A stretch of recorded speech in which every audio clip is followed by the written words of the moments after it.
వ్యవసాయ ఉత్పత్తులపైన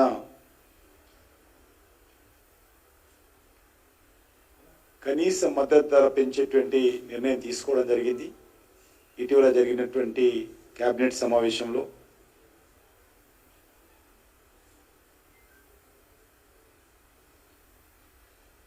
ముఖ్యంగా తెలంగాణకు సంబంధించి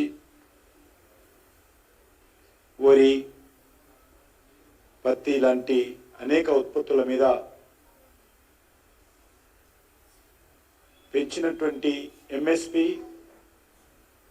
రైతులకు ఎంతో లాభం చేకూరుతుంది. నరేంద్ర మోడీ గారి ప్రభుత్వము రైతుల పక్షపాత ప్రభుత్వం. ఉదాహరణకు 1966లో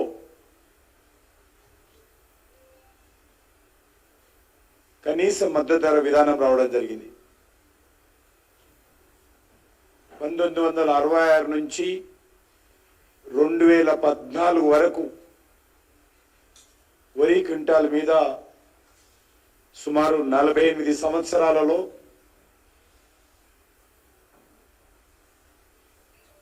నిర్ణయించడం కానీ పెంచడం కానీ 1300 రూపాయలు ఉండేది క్వింటాలు.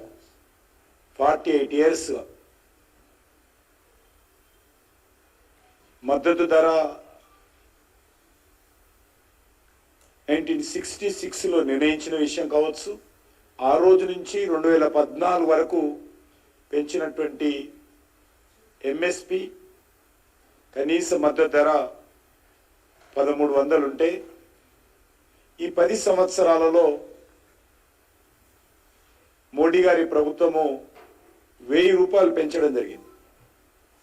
48 ఇయర్స్లో 1300 అయితే ఈ 10 ఇయర్స్లో 1000 రూపాయలు పెంచి ఈరోజు 2300 రూపాయలు ప్రతి క్వింటాల్కు రైతులకు చెల్లించేటువంటి విధానము తీసుకురావడం జరిగింది. రైతులు లాభసాటిగా ఉండాలి అనేటువంటి ఆలోచన ఈరోజు ఎంఎస్పి చూసినట్లయితే చాలా స్పష్టంగా మనకు అర్థమవుతా ఉంది. ఆ రకంగా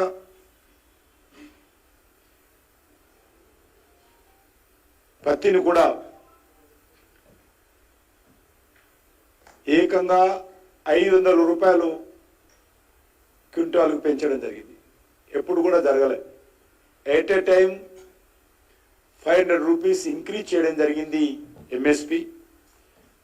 ఈరోజు 7521 రూపాయలకు పత్తి క్వింటాలు కేంద్ర ప్రభుత్వం కొనుగోలు చేయడం కోసము నిర్ణయించిందంటే ఈరోజు రైతులకు ఏ రకంగా మేలు చేసేటువంటి విధానం తీసుకుంటుందో అర్థం చేసుకోవచ్చు. ఆ రకంగా అన్ని రకాల వ్యవసాయ ఉత్పత్తులకు కేంద్ర ప్రభుత్వము సుమారు 13 రకాల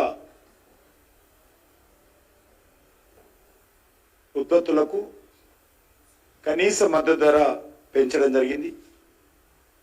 ఇది ఈ సందర్భంగా తెలంగాణ రైతుల తరఫున కూడా నేను మోడీ గారికి హృదయపూర్వకమైనటువంటి ధన్యవాదాలు తెలియజేస్తా ఉన్నాను.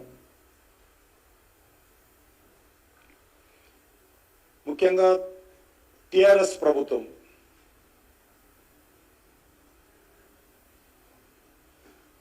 ఉద్యోగాల నియామకాల విషయంలో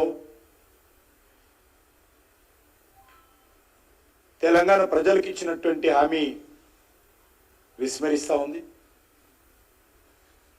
చాలా పెద్ద ఎత్తున రాహుల్ గాంధీ, సోనియా గాంధీ గారు, రేవంత్ రెడ్డి గారు తెలంగాణ ఎన్నికల ప్రచారంలో మేము అధికారంలోకి వస్తే జాబ్ క్యాలెండరు ఆధారంగానే నియామకాలు పూర్తి చేస్తామని చెప్పడం జరిగింది. అన్ని పత్రికల్లో అధికారంలో రాకముందే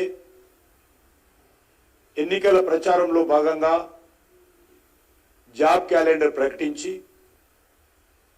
అధికారంలోకి వచ్చిన తర్వాత ఆ యొక్క జాబ్ క్యాలెండర్ను మరి ఈరోజు మర్చిపోయిన విషయాన్ని, విస్మరించిన విషయాన్ని, దాచిపెడుతున్న విషయాన్ని మనం చేస్తా ఉన్నాం.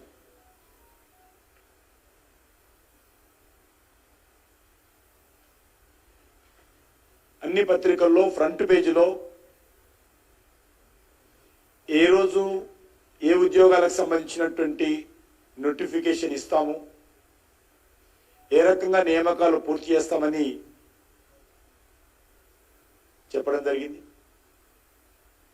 కానీ ఈరోజు పూర్తిగా పరస్పర విరుద్ధంగా ఈ ప్రభుత్వం వ్యవహరిస్తూ ఉంది. ఆ రకంగా